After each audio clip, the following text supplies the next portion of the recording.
Christian council ఆధ్వర్యంలో మార్చి 8వ తారీఖును పురస్కరించుకొని నిర్వహించే అంతర్జాతీయ మహిళా దినోత్సవ వేడుకలను విజయవంతం చేయాలని పిలుపునిచ్చారు. నేషనల్ క్రిస్టియన్ కౌన్సిల్ ఆధ్వర్యంలో మార్చి 8వ తేదీన అంతర్జాతీయ మహిళా దినోత్సవాన్ని విజయవంతం చేయాలని ఎన్సీసీ తెలంగాణ రాష్ట్ర మహిళా అధ్యక్షురాలు ప్రసన్న బోల్డ్ జనరల్ సెక్రటరీ రక్షిత అనంతోజులు పిలుపునిచ్చారు.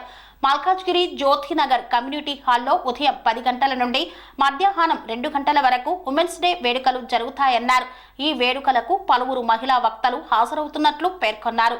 వివిధ రంగాల్లో ప్రావీణ్యం గడించిన మహిళలను ఈ సందర్భంగా సత్కరించనున్నట్లు తెలియజేశారు. కావున తెలంగాణ వ్యాప్తంగా ఉన్న మహిళలందరూ తరలివచ్చి ఐక్యతను చాటాలని కోరారు. అందరం కూడా ఐక్యపరచబడిన విధానం ఏంటంటే క్రైస్తవుల మీద జరుగుతున్నటువంటి దాడులు, హింసాత్మకమైనటువంటి పరిస్థితులు మనం ఎదుర్కొంటున్నాం. ఈ హింసాత్మకమైన పరిస్థితులను మనం ఎదుర్కొంటున్న పరిస్థితుల్లో క్రైస్తవ సమాజం అంతా కూడా ఏకం కావాలి. మనలో ఏ భేదము లేకుండా, స్త్రీ అని పురుషుడని కాకుండా, ఎలాంటి డాక్టరీన్ అటువంటి మాది ఇది అని కాకుండా, ఒక మానవతావాదంతో దైవత్వంతో మనం కలిసి పోరాడితే మనకున్నటువంటి సమస్యలను పరిష్కరించుకోవడానికి ఇది ఒక బలమైనటువంటి ఒక ప్లాట్ఫామ్గా ఉంటూ ఉంది. కాబట్టి ఈరోజు మనం తెలియపరచాల్సిన ప్రత్యేకమైనటువంటి విషయం ఏంటంటే, ఎవరు దిగులు పడాల్సిన అవసరం లేదు, ఎవరు కూడా మేము ఒంటరి అని ఫీల్ కావాల్సిన అవసరం లేదు.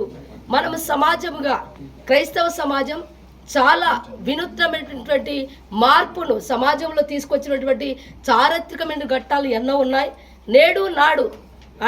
నాడు కూడా జరిగిన పరిస్థితులు నేడు కూడా ఒక సొసైటీని, ఒక బలమైనటువంటి కార్యముల అభివృద్ధిని తీసుకొచ్చింది ఏంటి అంటే క్రైస్తవ సమాజమే గనక దయచేసి ఈరోజు సమాజానికి తెలియపలసినటువంటి విషయం ఏంటంటే, మేము బలహీనులము కాదు, మేము అభివృద్ధిని కోరుకుంటున్నాం, పురోభివృద్ధి కావాలని కోరుకుంటున్నాం, సమాజానికి ఒక వినూత్నమైన మార్పును మేము కోరుకుంటున్నాం. కాబట్టి మేము ఏమి బలహీనులము కాదు. మా మీదకి దాడులు చేస్తే మాకున్నటువంటి చట్టాలను మేము ఉపయోగించుకుంటాం, మాకున్న రాజ్యాంగబద్ధమైనటువంటి ఆర్టికల్స్ ఉపయోగించుకుంటాం. మేమేం బలహీనులము కాదని మరొకసారి మీకు తెలియపరుస్తున్నాం. క్రైస్తవ సమాజమా, ఈరోజు మీకు మేము పిలుపునిస్తున్నాం. దయచేసి ఎవరికి ఎక్కడ దాడులు జరిగినా కూడా మీరు బలహీనంగా ఉండకూడదు. మీకంటూ ఒక బాధ్యత, మీకంటూ ఒక హక్కు ఉంది. హక్కును పోరాడి గెలుచుకుంటే తప్పగా మనకు బలమైనటువంటి న్యాయం జరుగుతుంది. మనకు చట్టాలు ఉన్నాయి, కోర్టు ఉంది, మరి పోలీస్ సిస్టమ్ కానీ సమస్తం కూడా మన పక్షాన్ని నిలబడడానికి అవకాశం ఉంది. కానీ కేవలం మనలో ఐక్యత కావాలి. మనమందరం కలిసి పోరాడుదాం. Thank you. మరి ఈ యొక్క మీడియా సందర్భంగా మేము మాట్లాడుతున్న విషయం ఏంటంటే, ఇంటర్నేషనల్ ఉమెన్స్ డే మేము సెలబ్రేట్ చేయబోతున్నాం మార్చి 8. ఇది జ్యోతినగర్లో మల్కాజ్గిరి, మరి జ్యోతినగర్ కమ్యూనిటీ హాల్లో మేము మార్చి 8వ తారీఖు ఈ యొక్క ఉమెన్స్ డేని ఎన్సీసీ తరఫున, నేషనల్ క్రిస్టియన్ కౌన్సిల్ తరఫున మేము సెలబ్రేట్ చేయబోతున్నామండి. నిజంగా చెప్పాలంటే మరి ఎన్సీసీ ఉమెన్కి చాలా ప్రాముఖ్యత ఇస్తుంది. ఈవెన్ ఈ ఎన్సీసీలో మేము 33% మరి ఇందులో మేము ఎలక్ట్ అయ్యాము. మరి నేను ప్రసన్న బోల్డ్, నేను ఈ యొక్క ఎన్సీసీలో ఉమెన్ వింగ్ ప్రెసిడెంట్గా, స్టేట్ ప్రెసిడెంట్గా నేను ఉన్నానండి. మరి నేను చాలా సంతోషపడుతున్నాను. మరి ఎన్సీసీ వాళ్ళు ఉమెన్కి ఎంతగా ప్రాముఖ్యత ఇస్తున్నారు. ఎందుకంటే ఇది బైబిల్ నుండే వచ్చింది.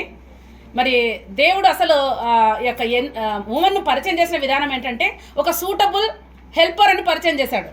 ఒక మెన్కి సూటబుల్ హెల్పర్ అంటే హెల్పర్ లేకుంటే హెల్ప్లెస్ అని అర్థం అక్కడ. సో ఈ యొక్క సాటి అయిన సహాయమని అంటే చాలామంది అంటున్నారు. మరి క్రైస్తవుల్లో కూడా ఈ యొక్క ఉమెన్ని చాలా తక్కువ చూస్తారని ఎన్నో మీడియాలో మనం చూస్తూ ఉన్నాం. ఈవెన్ కొన్ని మీడియాస్ కూడా అదే పనిగా అది వాళ్ళు టెలికాస్ట్ చేస్తూ ఉన్నారు. ఇందులో కూడా డిస్క్రిమినేషన్ ఉందని. లేదండి, క్రైస్తవులలో దేవుడు ఉమెన్కి చాలా ప్రాముఖ్యత ఇచ్చాడు. యాక్చువల్గా ఫస్ట్ సువార్త ప్రకటించిందే ఉమెన్. దేవుడు, మీకు తెలుసా ఒక విషయము, చాలా సినిమాల్లో కూడా మనం చూసాం. ఒక పాట ఉంది, పాపం లేనివాడు ఫస్ట్ రాయి తీసుకొని కొట్టండి అని. ఎన్టీఆర్ సినిమాలో ఉంది అది. కానీ ఆ యొక్క సిచ్యువేషన్ జరిగింది బైబిల్లో. ఎందుకంటే వ్యభిచారంలో పట్టుబడినటువంటి ఒక స్త్రీని పట్టుకొని వచ్చి వ్యభిచారం చేస్తే రాళ్ళు తీసుకొని చంపాలి కదా అన్నప్పుడు, వ్యభిచారం చేస్తుండగా పట్టుబడింది అంటారు అక్కడ యూదులు. మరి వ్యభిచారం చేస్తుండగా పట్టుబడితే మెన్ ఉండాలి కదా, కానీ మెన్ లేడు అక్కడ.